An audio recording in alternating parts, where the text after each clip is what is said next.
2 Chronicles 27. Jotham was 25 years old when he became king, and he reigned in Jerusalem 16 years. His mother's name was Jerusha, daughter of Zadok.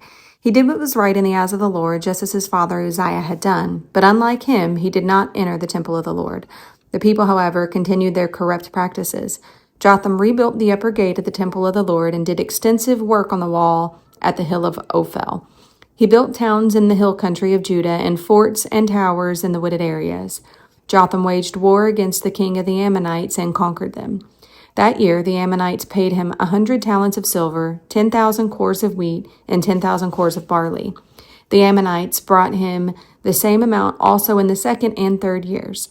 Jotham grew powerful because he walked steadfastly before the Lord his God. The other events of Jotham's reign, including all his wars and all other things he did, are written in the books of the kings of Israel and Judah. He was 25 years old when he became king, and he reigned in Jerusalem 16 years. Jotham rested with his ancestors and was buried in the city of David, and Ahaz, his son, succeeded him as king. Isaiah chapter 9. Nevertheless, there will be no more gloom for those who were in distress. In the past he humbled the land of Zebulun and the land of Naphtali. But in the future he will honor Galilee of the nations, by the way of the sea beyond the Jordan. The people walking in darkness have seen a great light. On those living in the land of deep darkness, a light is dawned. You have enlarged the nation and increased their joy. They rejoice before you as people rejoice at the harvest, as warriors rejoice when dividing the plunder. For as in the day of Midian's defeat, you have shattered the yoke that burdens them, the bar across their shoulders, the rod of their oppressor. Every warrior's boot used in battle and every garment rolled in blood will be destined for burning, will be fuel for the fire. For to us a child is born, to us a son is given, and the government will be on his shoulders, and he will be called Wonderful Counselor, Mighty God, Everlasting Father, Prince of Peace. Of the greatness of his government and peace there will be no end.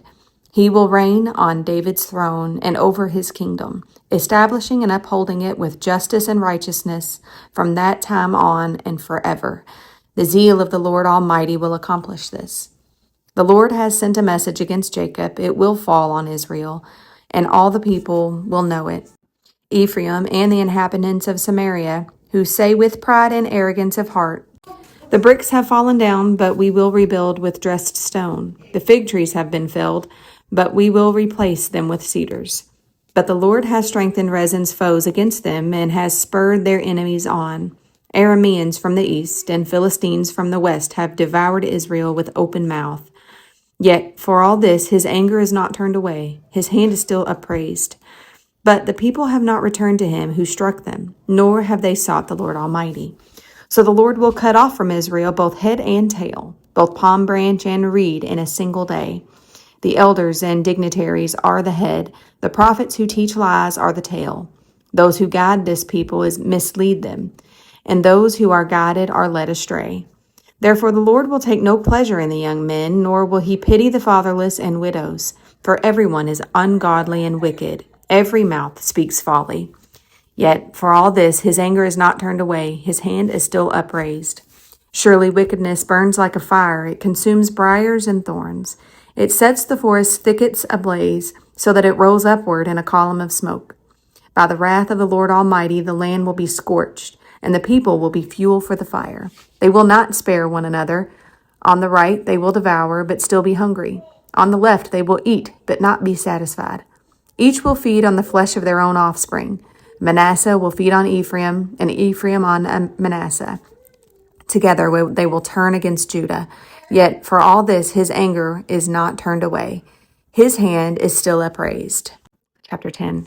Woe to those who make unjust laws, to those who issue oppressive decrees, to deprive the poor of their rights, and withhold justice from the oppressed of my people, making widows their prey and robbing the fatherless. What will you do on the day of reckoning, when disaster comes from afar? To whom will you run for help?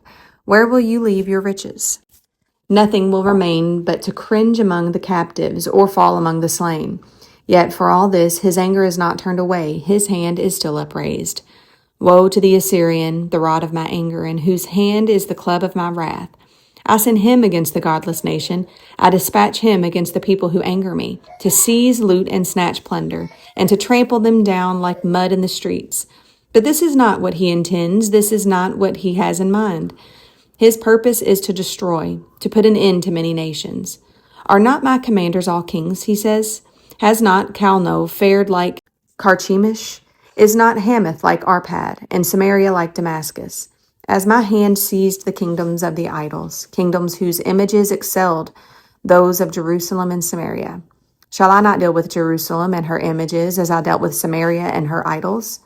When the Lord has finished all his work against Mount Zion and Jerusalem, he will say, I will punish the king of Assyria for the willful pride of his heart and the haughty look in his eyes. For he says, by the strength of my hand I have done this, and by my wisdom, because I have understanding. I removed the boundaries of nations, I plundered their treasuries. Like a mighty one, I subdued their kings. As one reaches into the nest, so my hand reaches for the wealth of the nations, as people gather abandoned eggs. So I gathered all the countries. Not one flapped a wing or opened its mouth to chirp. Does the axe raise itself above the person who swings it, or the saw boast against the one who uses it? As if a rod were to wield the person who lifts it up, or a club brandished the one who is not wood. Therefore the Lord Almighty, will send a wasting disease upon his sturdy warriors. Under his pomp a fire will be kindled, like a blazing flame. The light of Israel will become a fire, their Holy One a flame. In a single day it will burn and consume his thorns and his briars. The splendor of his forests and fertile fields it will completely destroy, as when a sick person wastes away. And the remaining trees of his forest will be so few that a child could write them down. In that day, the remnant of Israel, the survivors of Jacob, will no longer rely on him who struck them down, but will truly rely on the Lord, the Holy One of Israel. A remnant will return, a remnant of Jacob will return to the mighty God. Though your people be like sand by the sea, Israel, only a remnant will return. Destruction has been declared, overwhelming and righteous. The Lord Almighty, will carry out the destruction decreed upon the whole land.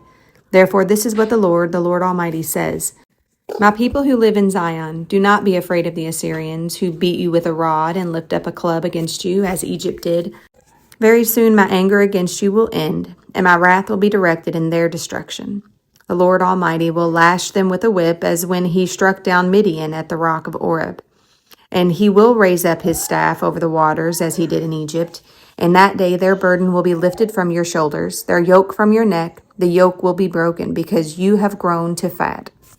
They enter Aiah, they pass through Migron, they store supplies in Michmash. They go over the pass and say, we will camp overnight at Geba. Ramah trembles, Gibeah of Saul flees. Cry out, daughter of Gillam. Listen, Laishah. Poor Anathoth. Madmenah is in flight. The people of Gibeon take over. This day they will halt at Nob. They will shake their fist over the mount of daughter Zion, at the hill of Jerusalem. See, the Lord Almighty, will lop off the boughs with great power. The lofty trees will be felled, the tall ones will be brought low. He will cut down the forest thickets with an axe. Lebanon will fall before the mighty one. Chapter 11. A shoot will come up from the stump of Jesse. From his roots a branch will bear fruit. The Spirit of the Lord will rest on him, the Spirit of wisdom and of understanding, the Spirit of counsel and of might, the Spirit of the knowledge and fear of the Lord. And he will delight in the fear of the Lord. He will not judge by what he sees with his eyes, or decide by what he hears with his ears. But with righteousness he will judge the needy. With justice he will give decisions for the poor of the earth. He will strike the earth with the rod of his mouth. With the breath of his lips he will slay the wicked. Righteousness will be his belt, and faithfulness the sash around his waist. The wolf will live with the lamb, the leopard will lie down with the goat, the calf and the lion and the yearling together, and a little child will lead them. The cow will feed with the bear, their young will lie down together, and the lion will eat straw like an ox. The infant will play near the cobra's den, and the young child will put his hand into the viper's nest. They will neither harm nor destroy on all my holy mountain. For the earth will be filled with the knowledge of the Lord, as the waters cover the sea. In that day the root of Jesse will stand as a banner for the peoples. The nations will rally to him, and his resting place will be glorious. In that day, the Lord will reach out his hand a second time to reclaim the surviving remnant of his people from Assyria, from Lower Egypt, from Upper Egypt, from Cush, from Elam, from Babylonia, from Hamath, and from the island of the Mediterranean. He will raise a banner for the nations and gather the exiles of Israel. He will assemble the scattered people of Judah from their four corners of the earth. Ephraim's jealousy will vanish, and Judah's enemies will be destroyed. Ephraim will not be jealous of Judah, nor Judah hostile toward Ephraim. They will swoop down on the slopes of Philistia to the west. Together they will plunder the people of the east. They will subdue Edom and Moab, and the Ammonites will be subject to them. The Lord will dry up the gulf of the Egyptian sea. With a scorching wind he will sweep his hand over the Euphrates River. He will break it up into 7 streams so that anyone can cross over in sandals. There will be a highway for the remnant of his people that is left from Assyria, as there was for Israel when they came up from Egypt. Chapter 12. In that day you will say, I will praise you, Lord, although you were angry with me. Your anger has turned away, and you have comforted me. Surely God is my salvation. I will trust and not be afraid. The Lord himself is my strength and my defense. He has become my salvation. With joy you will draw water from the wells of salvation. In that day you will say, Give praise to the Lord, proclaim his name.